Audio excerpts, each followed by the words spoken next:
Ya, terima kasih. Sekarang kita sudah berkumpul semua di sini. Sebelum kita mulai pelajaran kita pada malam hari ini, kita mengambil sikap berdoa, mengucap syukur, sekaligus juga minta bahwa kelas kita pada malam hari ini dapat berjalan dengan lancar tanpa suatu halangan apapun. Mari kita berdoa menurut ajaran agama dan kepercayaan kita masing-masing. Berdoa dimulai.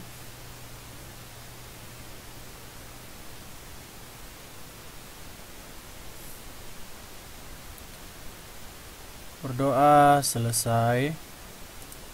Seperti biasanya saya minta kepada sekretaris ya Mbak Nuri atau pengurus kelas untuk mengabsensi nama-nama yang hadir pada malam hari ini, sekaligus juga nanti mencatat nama mahasiswa, nama siswa-siswa yang aktif berpartisipasi dalam menjawab pertanyaan-pertanyaan yang akan saya berikan di dalam kelas. Selain itu juga saat ini saya akan mengetes satu persatu internet dari mbak-mbak sekalian. Ada 18 ya kita semua terhitung saya, maka nanti saya minta untuk mengetik kata hadir sehingga saya tahu siapa yang bisa mendengar, siapa yang tidak ya. Baik, kita mulai dari yang pertama sampai yang terakhir. Silakan diketik hadir jadi saya bisa baca ya. Silakan mulai dari sekarang.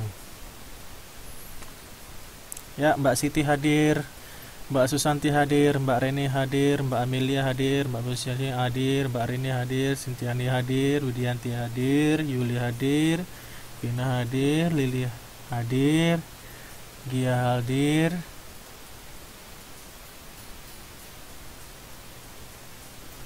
Endang hadir, Intan hadir,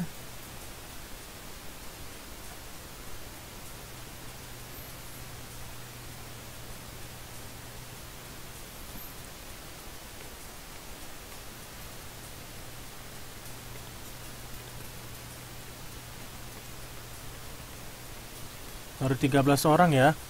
Ini yang 6 lagi mana ini orangnya semua? Pada masalah jaringan atau bagaimana? Mbak Ratna hadir, Mbak Siti hadir, Mbak Wahyu hadir ya.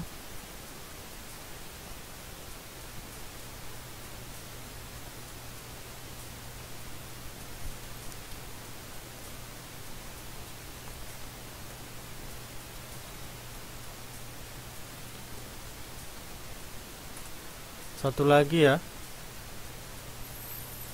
Mbak Nuri mana ya? Mbak Nuri, Mbak Eka mana? Nanti kalau ada masalah jaringan bagaimana ini? Nanti kepada pengurus kelas tolong dicatat namanya. Oh, Mbak Nurinya agak telat, masih kerja. Oh ya, terima kasih ya Mbak Siti. Jadi untuk pengurus kelas yang lain, ketua kelas atau bendaharanya, atau kepada siapa yang ingin membantu, tolong untuk dicatat nama-namanya nanti, lalu diserahkan ke saya. Baik, selanjutnya kalau begitu kita mulai pelajaran kita. Ya, terima kasih ya Mbak Siti Widiawati atas inisiatifnya, sangat membantu sekali. Baik, kalau begitu kita akan mulai pelajaran kita. Untuk mengingat kembali apa yang telah kita pelajari, maka dari itu saya akan mereview beberapa bab yang telah kita pelajari secara singkat. Yang pertama itu dalam kelas ini, tahun ini kita sudah mempelajari bagian 1 mengenai kasus-kasus pelanggaran hak asasi manusia dalam perspektif Pancasila. Ya, kasus-kasus pelanggaran ini sudah kita pelajari, contohnya adanya pembagian atau penyerahan gaji kepada karyawan yang di Jakarta. Kalau Mbak baca nanti di buku lagi, itu ada pemotongan atau juga ada penunggakan gaji, yang dimana itu merupakan salah satu contoh dari banyaknya kasus-kasus pelanggaran hak asasi manusia, dan itu juga termasuk ke dalam perspektif Pancasila, karena dalam Pancasila sendiri kita mengatakan bahwa keadilan sosial, kata adil ini harus adil, harus merata sesuai dengan apa yang telah kita lakukan Berdasarkan kewajiban apa yang telah kita lakukan, maka kita mendapatkan hak yang pantas juga.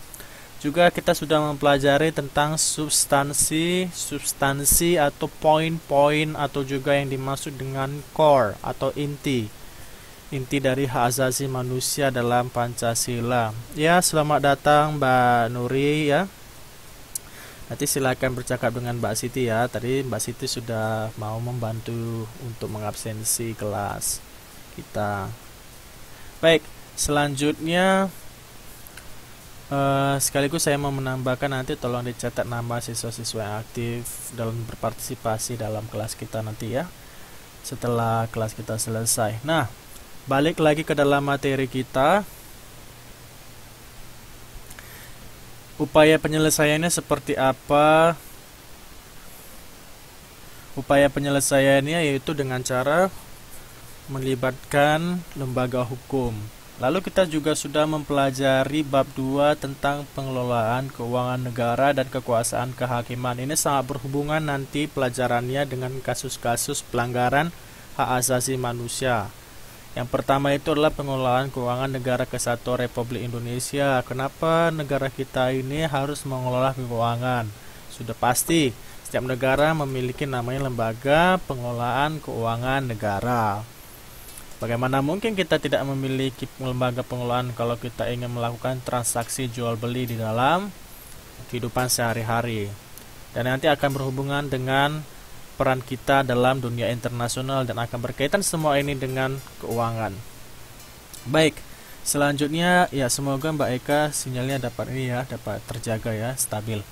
Baik, selanjutnya ada peran Badan Pemeriksa Keuangan menurut undang-undang. Itu nanti bisa Mbak lebih gali lagi apa perannya.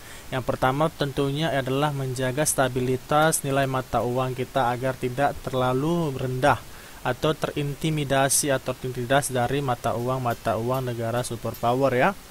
Dan sekaligus ada penyelenggaraan kekuasaan kehakiman dalam Undang-Undang Dasar Negara Republik Indonesia. Ini adalah bagaimana hakim, dalam hal ini lembaga judikatif, memberikan tanggung jawab atau melaksanakan tanggung jawabnya sebagai kehakiman untuk mengatur keuangan negara. Jadi kalau misalnya ada kasus-kasus dalam keuangan negara seperti korupsi, maka lembaga kehakiman sangat berperan aktif dan dituntut untuk apa? Untuk menghakimi orang-orang yang telah melanggar dan mengambil yang bukan menjadi hak miliknya. Itu sangat berkaitan dengan poin atau inti dari bab kita pada malam hari ini. Nah, sekaligus juga bab 3, perkembangan pengelolaan kekuasaan negara di pusat dan daerah dalam mewujudkan tujuan negara Indonesia. Pertama, kita sudah mempelajari yang menjadi tujuan Republik Indonesia. Ya, tentunya itu adalah mencerdaskan kehidupan. Ya, ikut dalam perdamaian abadi itu juga merupakan poin-poin penting dari banyaknya poin atau tujuan-tujuan negara Republik Indonesia. Nanti bisa dilihat di halaman 72. Sekaligus bagaimana pengelolaan kekuasaan negara di tingkat pusat menurut Undang-Undang Dasar Republik Indonesia 1945, sekaligus pengelolaan kekuasaan negara di daerah menurut Undang-Undang Negara Republik Indonesia tahun 1945. Bagaimana koordinasi antara pemerintahan tingkat pusat dan pemerintahan tingkat daerah. Seperti yang kita ketahui bersama bahwa Indonesia ini menggunakan namanya sistem desentralisasi. Yang mana sistem desentralisasi ini adalah setiap daerah memiliki kekuasaan untuk mengatur dan juga membantu tingkat pusat dalam proses pemerintahan. Contohnya Mister seperti apa? Contohnya itu dalam hal pembangunan daerah, tidak semestinya juga harus pemerintah pusat, walaupun benar pemerintah pusat memiliki andil yang besar untuk membangun setiap wilayah Indonesia. Tapi untuk meratakannya, maka setiap daerah harus juga dituntut untuk meremajakan, memperkaya, sekaligus juga memajukan daerahnya masing-masing sesuai dengan apa yang menjadi keuntungan atau keunggulan dari daerah tersebut. Jika daerah tersebut untung atau unggul dalam bidang pariwisata, maka perlu ditingkatkan bidang pariwisatanya menjadi hal yang sangat bisa diidentifikasi. Contohnya seperti Bali, itu merupakan provinsi yang identik dengan tingkat pariwisata yang tinggi. Apalagi contohnya seperti Papua, identik dengan kekayaan alam seperti emasnya. Banyak hal, setiap daerah itu memiliki spesifikasi atau identitas daerah atau wilayah sendiri. Juga Kalimantan, ya betul Mbak Vina ya. Nah, itu merupakan koordinasi yang harus dilakukan dari pemerintah daerah terhadap pemerintah pusat, sehingga terjalinlah proses pemerataan pemajuan di Indonesia. Yang menjadi masalah sekarang kalau cerita tentang hubungan antara pusat dan daerah itu adalah bagaimana sistem atau koordinasi antara pemerintah daerah dan pemerintah pusat. Kita tidak bisa juga menyalahkan bahwa pemerintah pusat tidak bisa melakukan hal 100% maksimal dalam pemajuan bangsa, pemajuan negara. Karena juga di sini dituntut adalah setiap kepala daerah dapat secara mandiri, kepala daerah yang saya maksudnya pimpinan-pimpinan daerah memiliki kemandirian untuk memajukan daerahnya sendiri karena mereka sudah memiliki APBD. Apa itu APBD? Anggaran Pembelanjaan Daerah ya. Sekaligus juga kita memiliki namanya APBN negara ya. Nah, ya selamat malam Mbak Saryanti. Lalu kita juga sudah mempelajari bagaimana pembagian urusan pemerintahan daerah. Tadi baru saya jelaskan urusan daerah atau urusan pemerintah pusat. Sekaligus juga kita telah mempelajari kembali kasus-kasus pelanggaran hak dan pengingkaran kewajiban warga negara. Hakikat hak dan kewajiban warga negara, kasus-kasus pelanggaran hak dan pengingkaran kewajiban warga negara, upaya penanganan pelanggaran hak dan pengingkaran kewajiban warga negara. Kita sudah pelajari apa yang menjadi hak dan apa yang menjadi kewajiban, sampai sebatas mana hak kita, yaitu sampai sebatas tidak mengganggu hak orang lain. Dan kewajiban kita sebagai warga negara adalah ikut andil untuk mempersatukan dan juga menjaga integritas atau marwah atau harga diri bangsa di depan bangsa-bangsa lain. Sekaligus juga kita telah mempelajari. Baik, sebelum sampai di sana saya ingin bertanya, karena saya tadi sempat menyinggung tentang bagaimana kewajiban kita sebagai warga negara. Pertanyaan saya sangat simpel, jadi silakan untuk konsentrasi ya Mbak-mbak. Berikan saya salah satu contoh nyata. Nih ya, ini sepertinya juga saya berikan kepada pertanyaan-pertanyaan jenis ini sudah saya berikan di sebelum-sebelumnya di latihan. Walau tidak serupa. Contoh nyata yang Mbak lakukan sebagai salah satu bentuk kewajiban warga negara di Taiwan. Sebagai warga negara Indonesia, kewajiban kita apa di negara Taiwan ini? Untuk menjaga integritas atau untuk menjaga harga diri. Iya Mbak, saya tahu Mbak Vina. Contohnya seperti apa? Menjaga nama baik negaranya.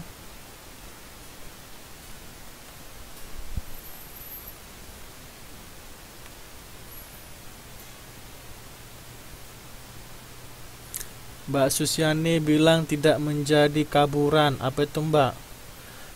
Mbak Vina mengatakan bekerja dengan benar. Benar ya.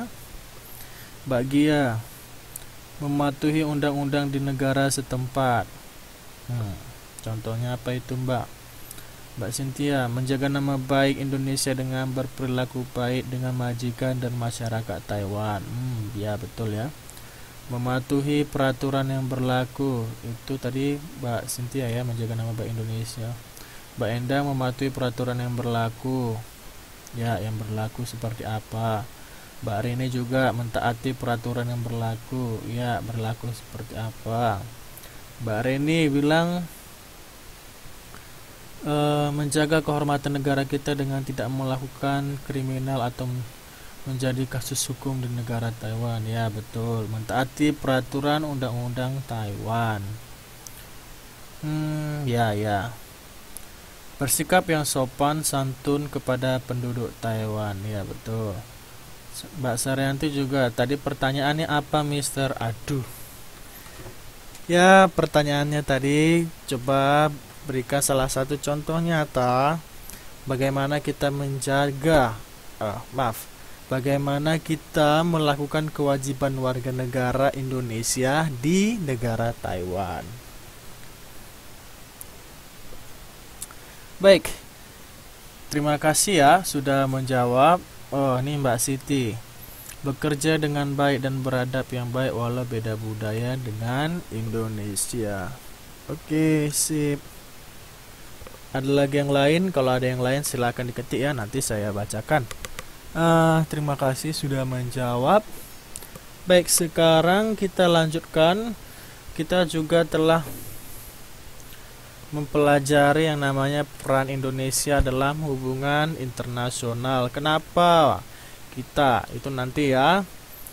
Pertama itu ada pola hubungan internasional yang dibangun Indonesia.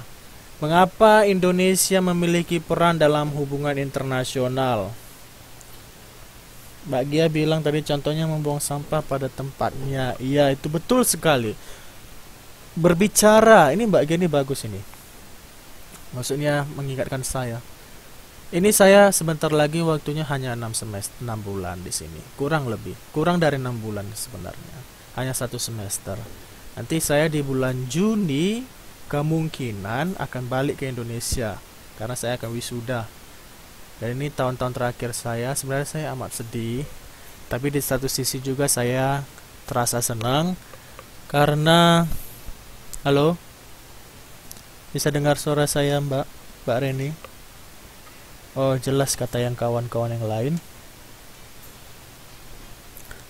Ya, jadi singkat cerita, sebenarnya saya merasa sedih, namun juga merasa senang. Jadi ada dua hal yang berbeda di dalam satu perasaan. Asik. Jadi singkat cerita tadi karena mementionkan tentang membuang sampah pada tempatnya ya, itu salah satu bentuk contoh moral ya. Salah satu bentuk contoh moral atau salah satu bentuk moralitas yang sebenarnya saya kagumi di Taiwan ini. Mengapa? Saya bukan bilang Indonesia tidak baik gitu.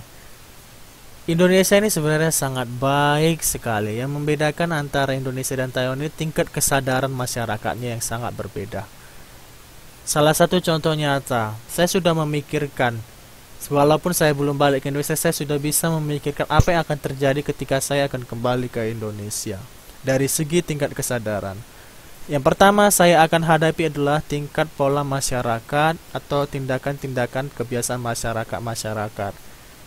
Contoh, saya akan balik ke Medan, begitu ya. Nanti saya akan balik ke Medan, saya akan menggunakan motor. Yang biasanya saya di sini menggunakan sepeda. Ya, sepeda di sini sebenarnya lebih bagus. Saya menjadi lebih sehat, mendayung sepeda setiap hari. Kalau balik ke Indonesia nanti saya menggunakan motor, yang mana saya akan membeli bensin dan hanya menggerakkan tangan saya ke depan dan ke belakang. Dan menggunakan giginya, maksudnya gigi motor tersebut, untuk maju dan mundur. Sedangkan kalau dengan sepeda saya bisa dengan aktif memajukan, mendayung dan segalanya. Nah,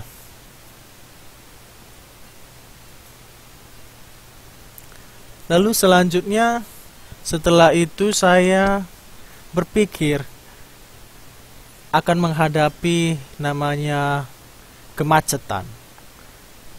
Harus saya akui di Taiwan memang ada macet. Contohnya saya pergi ke Taipei tentu ada macet. Saya pergi ke Kaohsiung tentu ada macet. Taichung saya juga pergi Taoyuan. Di mana-mana memang ada macet. Yang membedakannya adalah cara kemacetan yang di sini yang saya hadapi dengan cara kemacetan yang di Indonesia sangat berbeda. Kalau di sini walaupun bisa dibilang macet tapi tidak ribut.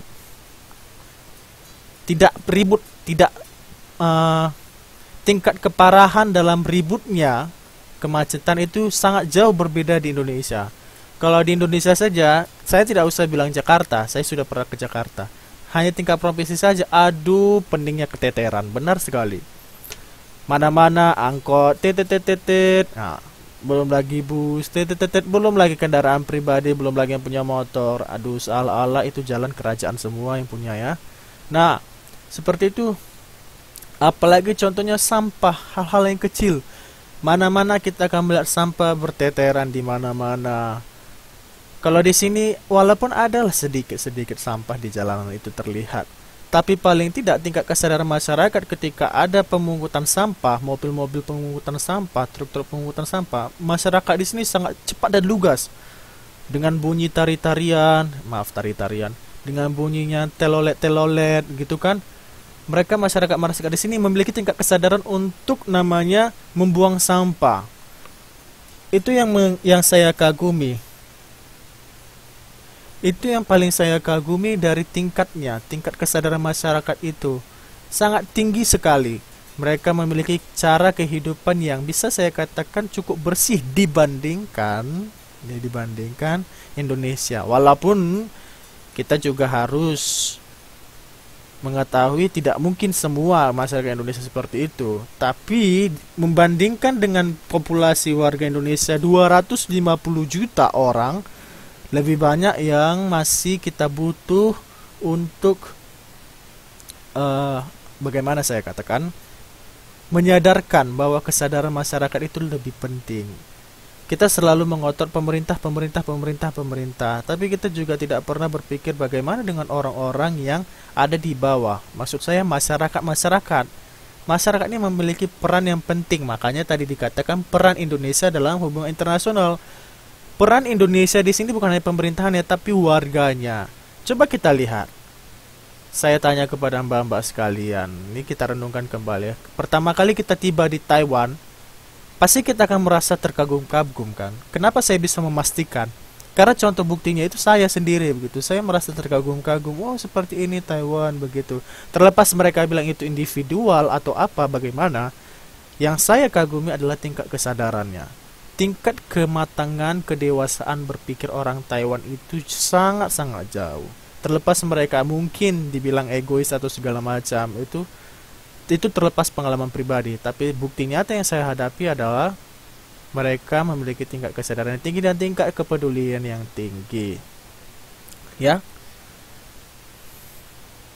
Oh, nih bagaimana nih? Saya tidak lihat tadi ada ketikannya.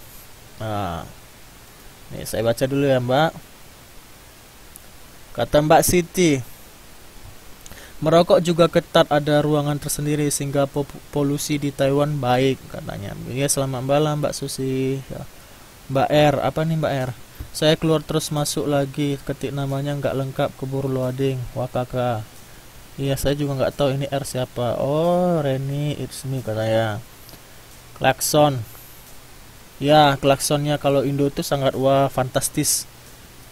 Lalu bunyi klakson ya Pak. Iya, polusi rokok di sini asal pencet klakson didenda. Benar sekali ya.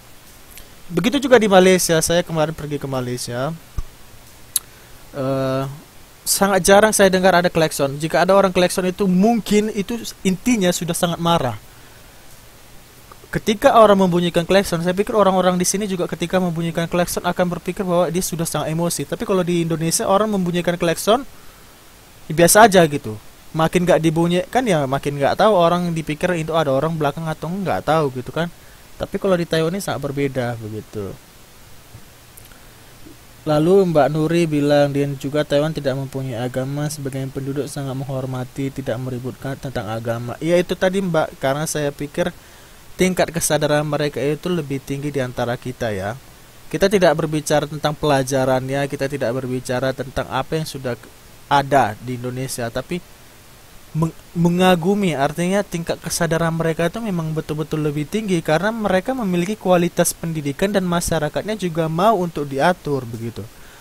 Yang di Indonesia sendiri sampai saat ini yang perlu kita perjuangkan bagaimana masyarakat dapat diarahkan ke arah yang lebih baik dengan cara, karena ini semua demi apa itu? Aduh, saya lupa bahasa Indonesia. Kemaslahatan apa sih? Apa namanya, Mbak? Saya lupa. Demi Kemaslahatan ya. Iya betul ya. Oh ya, kemaslahatan kepentingan bersama begitu. Iya benar. Kepentingan bersama atau kemaslahatan masyarakat. Jadi seperti itu yang lebih penting sebenarnya. Iya Mbak Siti sama-sama. Iya benar ya. Itu yang lebih penting. Makanya saya sangat berharap dan yakin sekali dengan para siswa di KPC ini akan menjadi pelopor-pelopor. Saya selalu bilang menjadi pelopor-pelopor, menjadi pelopor-pelopor. Tahu nggak maknanya pelopor itu adalah orang yang mampu memimpin, mempelopori atau memberikan pengaruh kepada orang-orang di sekitarnya untuk melakukan perbuatan-perbuatan yang dapat dicontoh. Dalam hal ini yang dicontoh itu adalah kebaikannya. Jadi saya sangat yakin bahwa siswa-siswa di KPC akan bisa seperti itu juga, ya. Terlepas perbedaan karakter, perbedaan sara, suku, agama, ras, dan antar golongan tidak menjadi dengan kita sebagai pemisah. Iya benar ya Mbak Nur ya. Iya amin Mbak Susiani. Nah itu tadi berbicara tentang peran Indonesia. Jadi kita juga memiliki peran yang penting dalam kehidupan berbangsa ini. Contohnya kita sekarang ada di Taiwan. Bagaimana kita menjaga harga diri kita sebagai bangsa Indonesia ketika kita dibilang, saya tuh sering dibilang, where are you from? Dibilangnya gitu kan, orang-orang lokal. Oh, I'm from Indonesia, begitu. Saya datang dari Indonesia. Atau I'm Indonesian, saya orang Indonesia, seperti itu. Atau begitu juga Mbak. Bagaimana cara kita menjaga? Karena ya secara pribadi juga saya memiliki pengalaman ketika saya sebutkan Indonesia, mereka itu tidak berpikir wah gitu. Awalnya sih saya berpikir, aduh. Tapi dengan adanya proses dan pematangan diri sekaligus kita sebagai orang yang berdikari, berdiri di kaki sendiri di negara Taiwan, di negara-negara asing di luar dari negara kita, kita menjadi lebih dewasa. Belajar itu kan tidak memandang usia. Setua apapun, semuda apapun, semua dituntut untuk belajar selagi kita hidup di dunia ini. Itu salah satunya, proses belajar. Makanya kita harus lebih percaya diri begitu. Ya kalau misalnya orang Taiwan sudah mampu, kenapa kita tidak? Kita bisa belajar dari mereka. Dimanapun itu kita bisa belajar. Kita bisa membantu ama, kita bisa membantu akong, kita bisa membantu keluarganya, kita bisa membantu rekan kerja kita.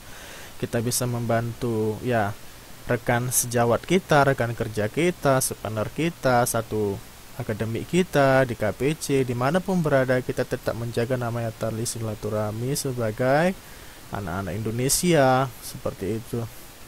Itu juga salah satu bentuk peran Indonesia dalam hubungan internasional, sekaligus juga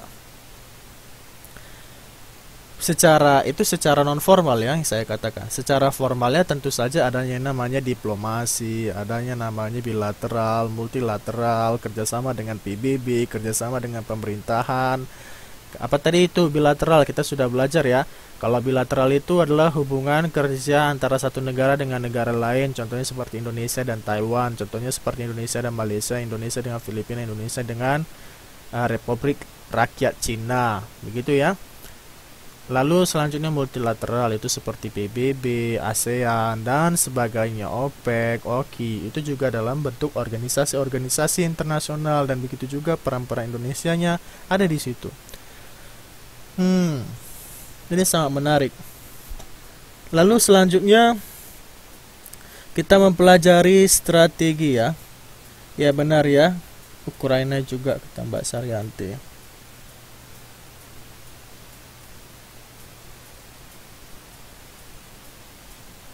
Rahasia-rahasia kata Mbak Nuri. Ups, ada rahasia-rahasia.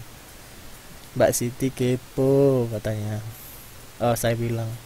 Ya, nggak apa-apa Mbak Tri, silakan ya diikuti kelas kita. Baik. Malam ini kita mempelajari strategi Indonesia dalam menyelesaikan ancaman-ancaman terhadap negara. Nah, kita tadi sudah membahas atau kita sudah membahas bagaimana peran Indonesia pada pertemuan sebelumnya. Nah, tentunya ada proses di mana kita harus mentamengkan diri kita. Ketika saya bilang diri itu, apa yang saya maksud adalah negara. Kita berkawan boleh. Berkawan jangan sampai membatasi diri. Tapi kita juga harus dewasa. Kawani semua, tapi kita tahu menempatkan diri kita di mana kita berada. Contohnya kalau kita berada pada ada 5 kawan. Yang pertama, kawannya kita ini adalah orangnya sangat-sangat sensitif. Yang kedua, kawannya sangat agresif. Yang ketiga, kawannya sangat jauh dari tindakan moral. Keempat, kawannya sangat-sangat bagaimana ya? Oke lah, kita buat 3, terlalu banyak contohnya. Jadi setiap kawan ini pasti berbeda-beda. Jangan kita buat sikap kita sama dengan mereka bertiga. Karena kalau kita menunjukkan sikap agresif kepada kawan kita yang melankolis, apa yang terjadi? Tentu kita tidak akan berkawan karena mereka merasa sensitif. Ya, tentunya kita harus lebih bersikap lunak, lebih tidak banyak bicara. Tipe melankolis, tipe-tipe orang yang sensitif, ingin didengar. Kalau agresif, kita jangan sensitif. Kita harus lebih gagah, lebih berani. Ketika mereka mengatakan A, katakan A. Ketika mereka mengatakan B, katakan B. Karena agresif sangat-sangat tidak suka namanya sensitivitas, sangat-sangat tidak suka namanya mendengarkan. Mereka lebih suka bertindak, maka dari itu harus lebih cekatan. Dan kalau tipe-tipe yang C, yang tidak sopan, bukan berarti kita menjauhi. Kenapa? Justru kitalah sebagai kawan, bagaimana kita berperan untuk mengajak mereka-mereka ini mengurangi tindakan yang abnormal, yang tidak normal atau yang melanggar moralitas.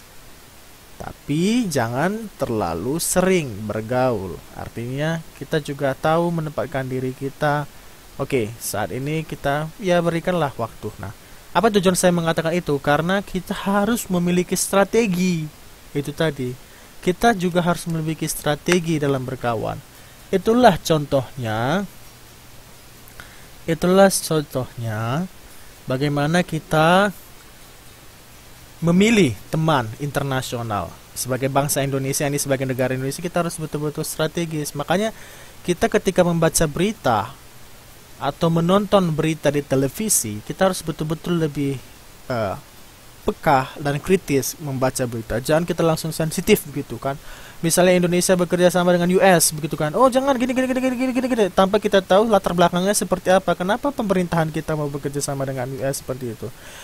Kalau kita tidak, contohnya seperti ini. Kalau kita tidak mengadakan kerjasama dengan US, tahu US itu apa, Mbak? Nanti saya bilang US nanti nggak. Ayo, pastikan apa itu US. Ini kata Mbak Vina, hahaha katanya. Agresif kata Mbak Saranti itu galak ya, Mister. Agresif itu ya seperti ini ya. Darah panas. Agresif itu nggak bisa berhenti gitu, sangat agresif gitu, sangat apa namanya ya, sangat agresif ya, sangat aktif gitu. Nah, iya betul kata Mbak Rene. Nah, iya sangat berapi-api, sangat garang.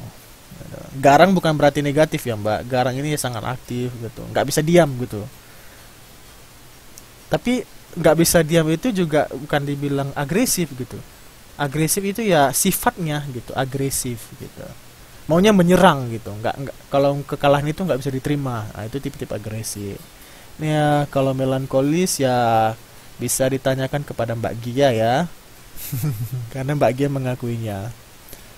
Ya benar, harus lebih jadi penengah. Mbak Reni bilang United States katanya, United States ya Mbak. Ya benar sekali, itu mungkin maksudnya Mbak Reni. Ya betul ya, Mbak Vina lebih suka bertindak, tidak terlalu suka dikandang ya, bukan dikandani ya. Ya, mungkin Mbak Vina juga seperti itu mungkin ya. Tapi apa bedanya sama ambisius, kata Mbak Siti? Waduh, C. Kata Mbak Nuri, serigala menyerang. Mbak Reni melo-melo. Mbak Gia suka sedih. Hihi. Melankolis itu suka nge-slow perasaan. Mbak Vina diomongin maksudnya Mister, hahaha. Kan suaranya hilang-hilang lagi katanya. Oke Mbak, semoga sinyalnya dapat berjalan dengan lancar ya. Ya, tadi apa bedanya dengan ambisius? Nah, itu beda lagi. Jadi begini, kalau agresif itu lebih kepada sifatnya. Kalau ambisius itu lebih kepada karakter. Ini mungkin ya, tapi saya bukan ahli psikolog. Tapi yang saya tahu itu personalitinya itu ya agresif gitu. Personnya, jadi orangnya itu sangat agresif. Tapi kalau ambisius itu adalah niatnya, keinginannya, kemauannya itu yang besar gitu. Jadi kalau ambisius itu nggak masalah. Ambisi itu nggak masalah. Yang masalah itu ketika kita sudah menjadi orang yang sangat ambisius. Kenapa? Karena sudah sius namanya. Artinya berlebihan begitu. Sampai-sampai nanti bisa mempertaruhkan apa yang dimilikinya untuk mendapatkan sesuatu yang diambisikannya. Seperti itu. Nah, kembali lagi tadi saya berbicara tentang United States ya, atau Amerika Serikat, atau dikenal di Indonesia dengan Amerika Serikat. Kalau kita tidak bisa bekerja, kalau kita tidak menjalin kerjasama dengan US, maka mereka akan menjadi musuh kita. Nah, makanya tadi saya katakan kita harus memiliki strategi. Kita harus memiliki strategi. Kalau strateginya kita tidak menjalin hubungan maksudnya tidak menjalin perkawanan. US ini kan adalah salah satu negara superpower gitu ya, dengan memiliki banyak kawan. Kalau kita tidak berkawan dengan orang-orang besar, susah bagi kita untuk bisa bertahan dalam interaksi sosial. Makanya masyarakat Indonesia perlu sekali namanya berpikir kritis begitu. Kalau kita tidak berkawan sangat susah, karena banyak negara yang berkawan dengan dia seperti itu. Sangat susah bagi kita untuk mengajak orang lain untuk tidak berkawan dengan mereka. Itu salah satu contoh. Ini contoh konkret ya.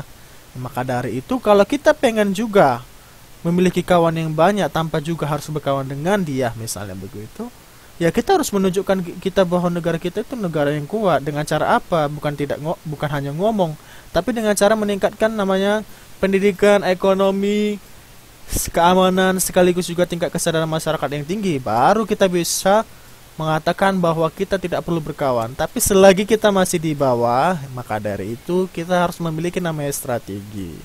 Seperti itu. Contoh konkret seperti Taiwan. Taiwan ini sebenarnya sangat membutuhkan kawan ini sebenarnya. Karena Taiwan ini tidak diakui sebagai negara secara hukum. Tapi faktanya memang Taiwan adalah sebuah negara seperti itu. Faktanya Taiwan ini adalah sebuah negara. Tapi secara hukum pengakuan negara lain hanya 23 negara kalau saya tidak salah ingat, 20-an yang mengakui Taiwan ini sebagai negara. Yang mana sisanya itu Cina, Republik Rakyat Cina itu memiliki kawan yang lebih banyak. Yang mana negara-negara mengakui bahwa Republik Rakyat Cina adalah negara dan Taiwan adalah provinsinya. Nah, itulah namanya strategi dalam berkawan. Baik, ini ada komen. Kalau orang suka cari muka termasuk yang mana, Mister? Setuju Mbak Saryanti, termasuk orang apa? Caper me, wakakaka, kata Mbak Vina sama Mbak Saryanti. Kalau orang yang suka cari muka, orang yang suka cari muka itu, tunggu dulu, konteksnya harus jelas. Orang yang suka cari muka itu seperti apa? Kalau dia cari muka untuk tujuan yang baik, itu artinya orang yang cerdik. Tapi kalau orang yang cari muka untuk tujuan yang buruk, itu orang yang licik. Jadi konteksnya harus jelas, Mbak.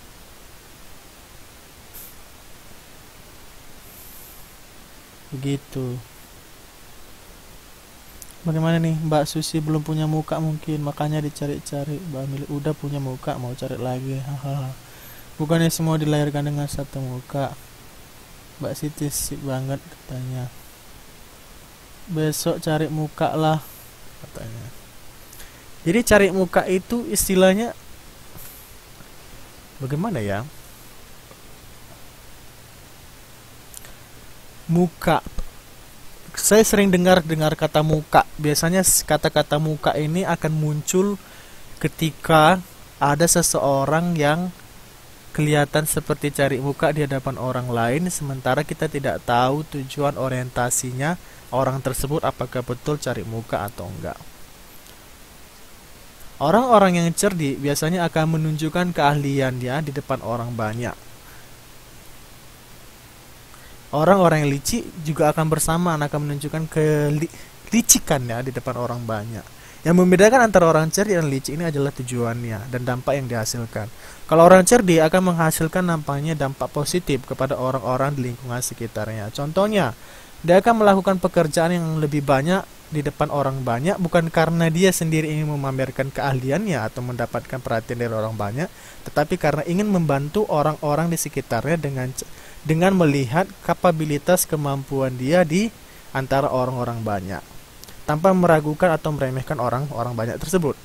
Kalau licik, dia akan menunjukkan keahliannya, tapi pada akhirnya tidak akan berpengaruh atau memberikan dampak kepada orang-orang di sekitarnya, yang pada akhirnya atau dengan kata lain dia hanya menguntungkan dirinya sendiri. Itulah yang membedakan antara orang cerdik dan orang licik dalam mencari muka. Jadi kalau saya mengatakan orang cari muka itu dalam kategori apa? Ya orang cari muka ini ya termasuk, cari muka itu bukan arti negatif atau positif ya Mbak, itu tergantung juga dengan konteksnya. Ya artinya adalah orang ini adalah orang yang memiliki ambisi gitu. Pertanyaannya sekarang ambisinya kemana? Ke positif atau ke negatif? Kepentingan bersama atau kepentingan negatif begitu. Karena juga saya pernah mendengar beberapa kawan mengatakan, oh si A itu cari muka itu di depan para ini begitu kan. Terus pertanyaan saya begini, kenapa orang bisa tahu kalau dia cari muka di depan di depan, contohnya di depan para profesor? Kenapa? Apa yang mengakibatkan orang-orang mengatakan bahwa dia cari muka begitu? Apa yang membuat orang berpikir dia cari muka, sementara mungkin dia tidak pernah berpikir bahwa dia cari muka begitu. Nah, apakah dia secara pribadi mempunyai pengalaman yang tidak baik kepada si orang yang dia bilang cari muka? Itu bisa jadi. Atau apakah si orang yang membilang cari muka ini tidak memiliki kemampuan yang sesuai atau yang sama dengan orang yang cari muka tadi? Itu juga perlu kita ketahui. Atau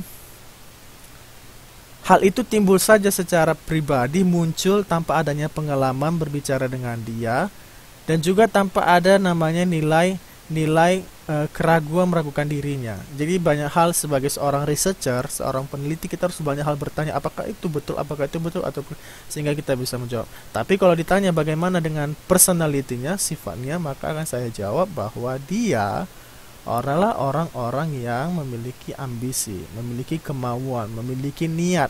Tidak usah disuruh, tidak usah diapain, dia akan memiliki niat sendiri, dorongan hati sendiri untuk bergerak. Itulah yang makanya dikatakan cari muka. Orang-orang yang cari muka adalah orang-orang yang memiliki ambisi. Baik.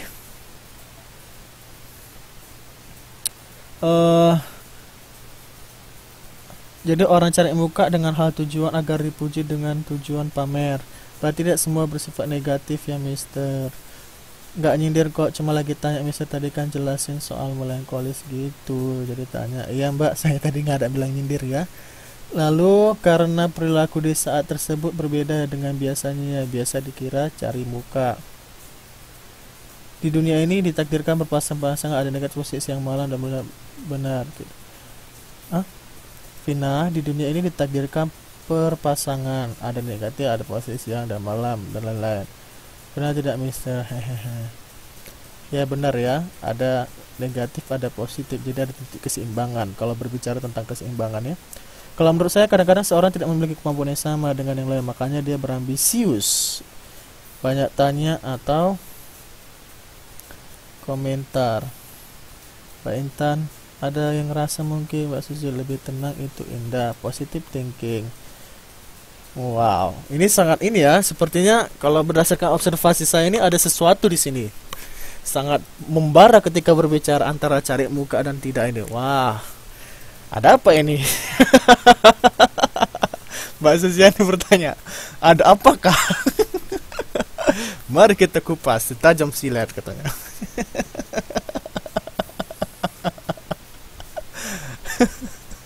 Semakin horor kata Mbak Nur.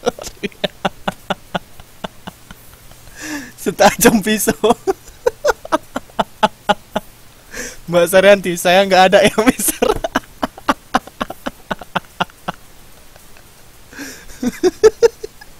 Mbak Gia, oh, Mbak Rini, ada udang di balik rempeyek.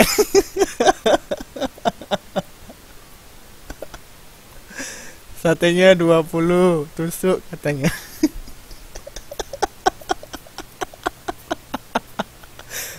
Kita nggak ada nyerang Mbak Saryanti ya Mbak.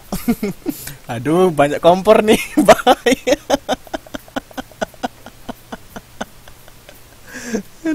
Aduh. Nggak, saya baru sadar ini. Kita cerita-cerita tentang cari muka rupanya komentarnya udah panjang semua. Ya, santai aja Mbak. Betul tuh. Oke ya.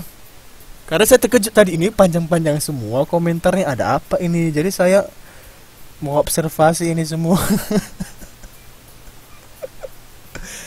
Ya.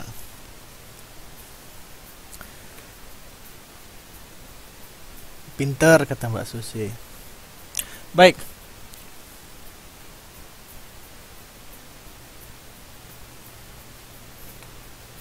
Cowoknya cuma satu diributin katanya. Hahaha. Baiklah kalau begitu. Itu tadi berbicara tentang strategi ya. Itu cari-cari muka tadi sudah selesai ya. Yang mbak-mbak ya. Nah, kalau cari muka di depan cowok itu lain lagi ceritanya Mbak. Jangan cari muka di depan cowok. Kita lagi kan. Mbak-mbak sebagai seorang wanita harus menjaga kewanitaannya gitu. Punya harga di depan cowok. Begitu maksud saya. Jangan nampak ininya, nampak apa namanya? Jangan bikin murah gitu Mbak. Bikin mahal. Iya. Bikin mahal, bikin berharga gitu. Iya, jual mahal maksudnya saya perbaiki kata-katanya, buat dirinya itu lebih berharga, maka laki-laki itu akan melihat wanita lebih berharga begitu. Makanya kalau merespon laki-laki itu jangan terlalu cepat Mbak, ada tekniknya. Nanti ada di kelas lain ya Mbak. Oke. Selanjutnya. Oh, kobis kata Mbak Jia selagi murah. Baik, nggak masuk kita nanti. Baik, itu tadi pengantar kita tentang strategi ya. Strategi Indonesia dalam menyelesaikan ancaman terhadap negara. Nah, ini kita berbicara strategi menyelesaikan ancaman terhadap negara, ancaman-ancaman dari luar. Nah, kalau kita lihat sekarang di layar monitor kita masing-masing, satu nusa, satu bangsa, katanya begitu kan. Sudah tahu ya lagunya seperti apa? Satu nusa, satu bangsa, satu bahasa kita. Tanah air pasti jaya untuk selama-lamanya.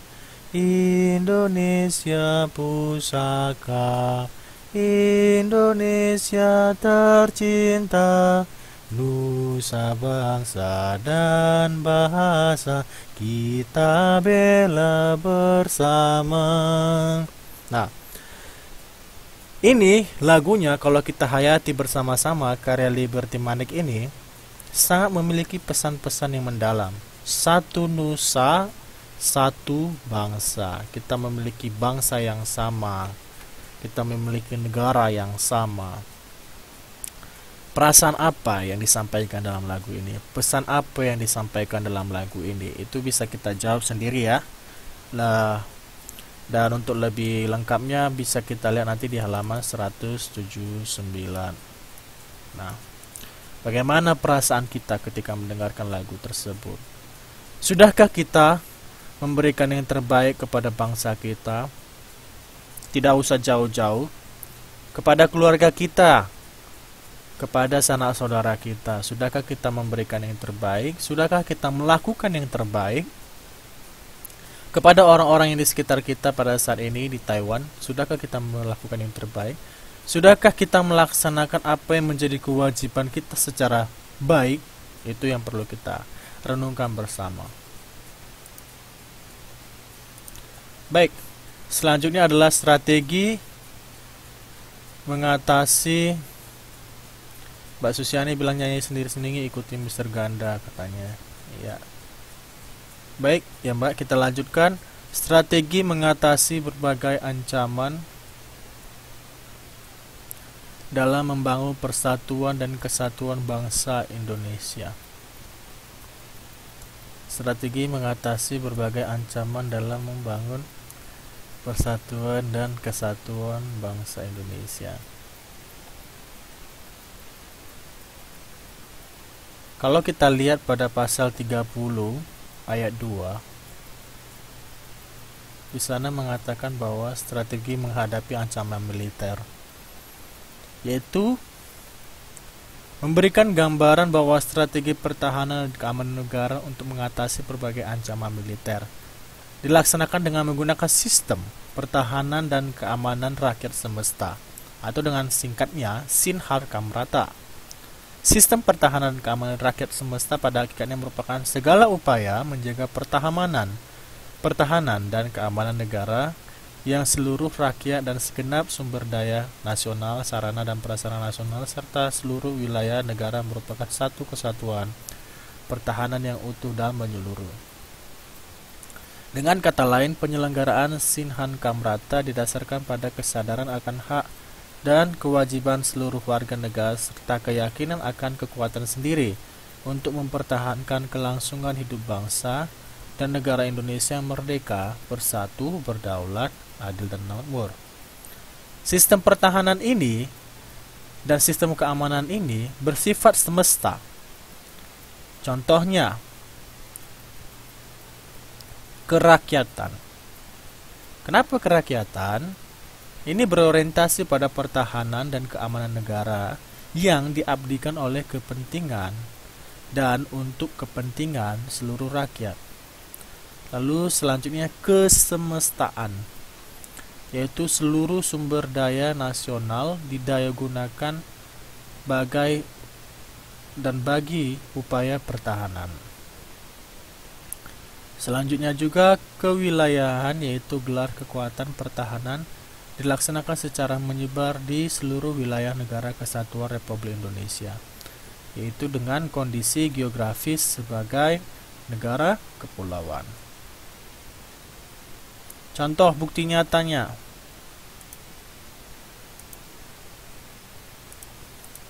sebentar ya. Pesawat Singapura memasuki wilayah Indonesia tanpa izin. Ini saya bacakan artikelnya. Tentara Nasional Indonesia berhasil menurunkan paksa pesawat asing yang melintas di wilayah udara tanpa izin.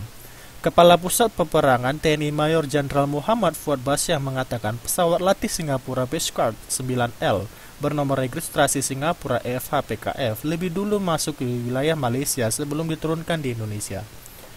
Pesawat asing tersebut dijegat di atas Pulau Natuna, Kepulauan Riau, kata Fuad Basyah melalui pesan elektronik pada Selasa 28 Oktober 2014. Kronologis, pada pukul 10.15 waktu Indonesia Barat, radar TNI Angkatan Udara mendeteksi satu pesawat asing yang melintas di wilayah Indonesia dari arah Singapura Selatan menuju Sibu Kinabalu, Malaysia.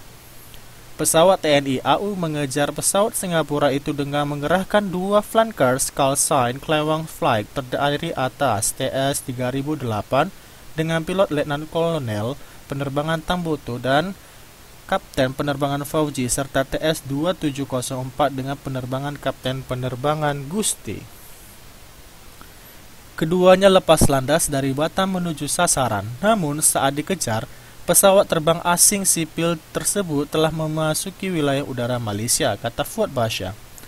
Pada pukul 1 waktu Indonesia Barat, pesawat asing tersebut kembali terbang dari Malaysia dengan menggunakan rute yang sama.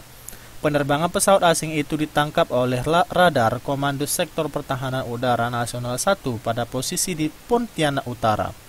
Melihat kejadian ini, pesawat TNI AU kembali terbang dari Batam menuju sasaran dan mendaratkan pesawat secara paksa tersebut di lapangan udara Supia di Pontianak. Untuk sementara, tutur dia, TNI mencurigai pesawat itu terbang di atas wilayah Indonesia tanpa izin pemerintah Indonesia.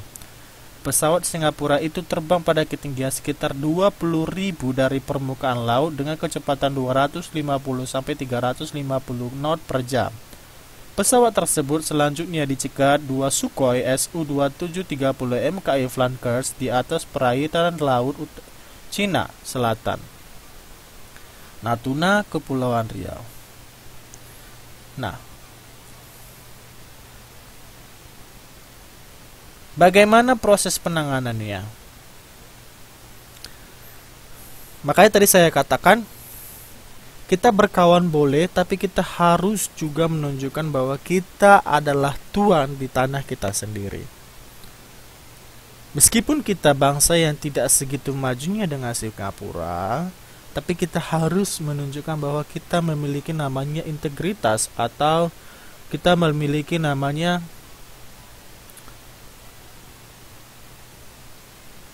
harga diri.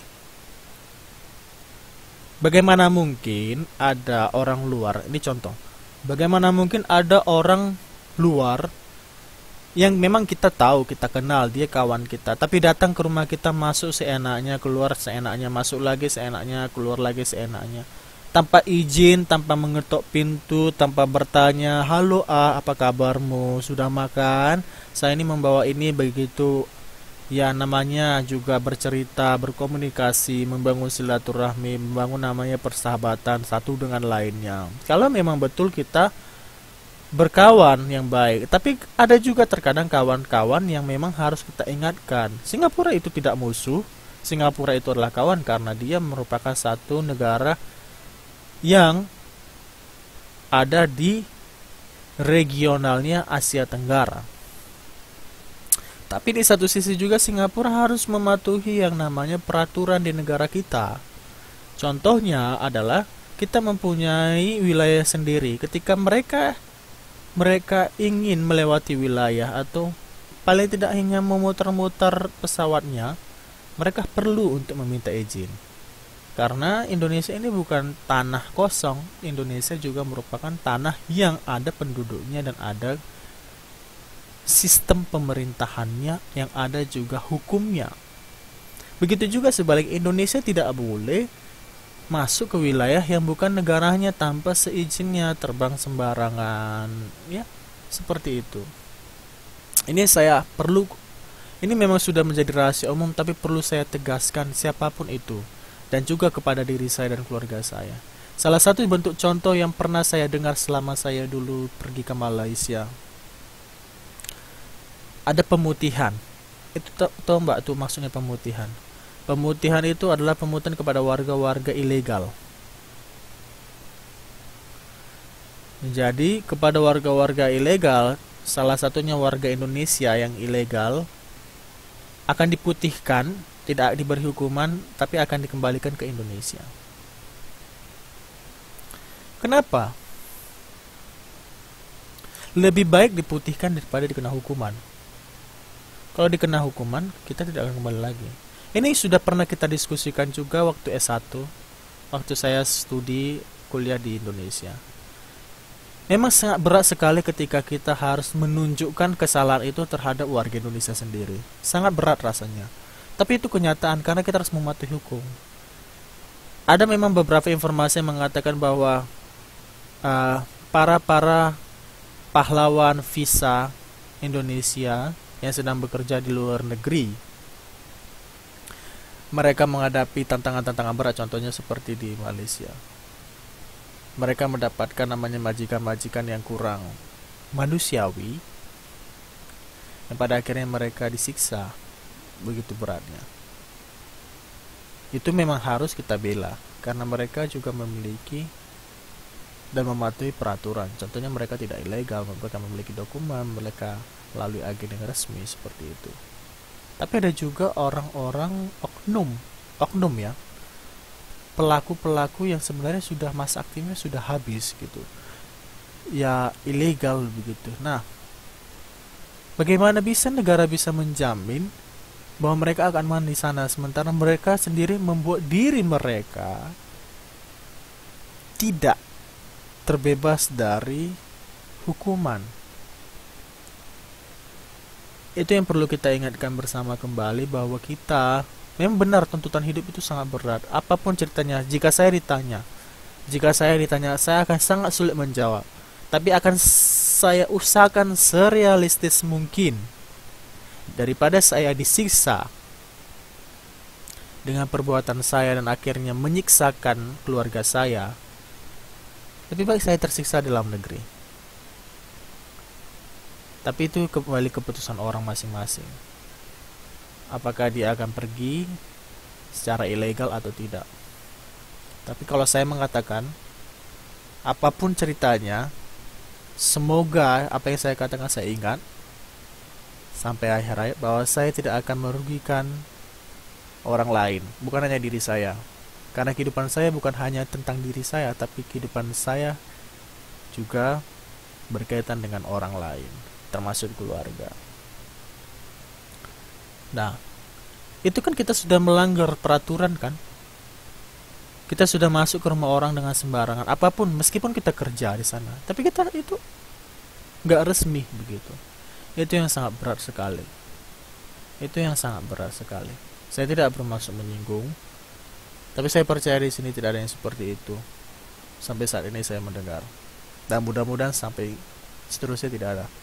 Nah, begitulah bagaimana ketika kita berbicara strategi antara Indonesia dengan negara lain, juga tentang ancaman. Meskipun tadi contoh yang kedua itu bukan ancaman militer, tapi itu termasuk ancaman keamanan. Adanya orang-orang yang tidak legal ada di Taiwan. Begitu. Baik, selanjutnya ada strategi menghadapi ancaman nirmiliter. Itu bisa dilihat pada halaman 186. Ini yang tadi saya sudah sebutkan di awal contohnya. Ancaman terhadap aspek ideologi, politik, ekonomi, sosial, dan budaya bangsa Indonesia adalah merupakan ancaman nirmiliter. Ancaman nirmiliter merupakan golongan ancaman pertahanan yang sifatnya tidak secara langsung mengancam kedaulatan, keutuhan, dan keselamatan bangsa. Namun, resiko yang ditimbulkan dari ancaman nirmiliter dapat berimplikasi mengganggu stabilitas nasional. Tuh ingat, stabilitas nasional. Terganggunya stabilitas nasional tidak menghambat penggangguan nasional saja, tapi lambat laun dapat berkembang menjadi permasalahan yang mengancam persatuan dan kesatuan bangsa. Oleh karena itu, untuk menghadapi ancaman tersebut diperlukan strategi yang tepat. Nah, nanti strategi yang tepat nanti akan kita lanjutkan pada pertemuan selanjutnya, karena jam sudah menunjukkan pukul 10.24. Maka dari itu, ya terima kasih Mbak Siti sudah mengingatkan. Kita akan lanjutkan pada pertemuan selanjutnya. Tolong diingatkan saya, dan terima kasih kepada Mbak Nuri yang sudah mengirimkan daftar absensinya tadi ya. Baik, kalau begitu kelas kita tutup pada malam hari ini dan akan dilanjutkan pada bimbingan konseling. Baik semua, selamat malam dan selamat melanjutkan aktivitasnya.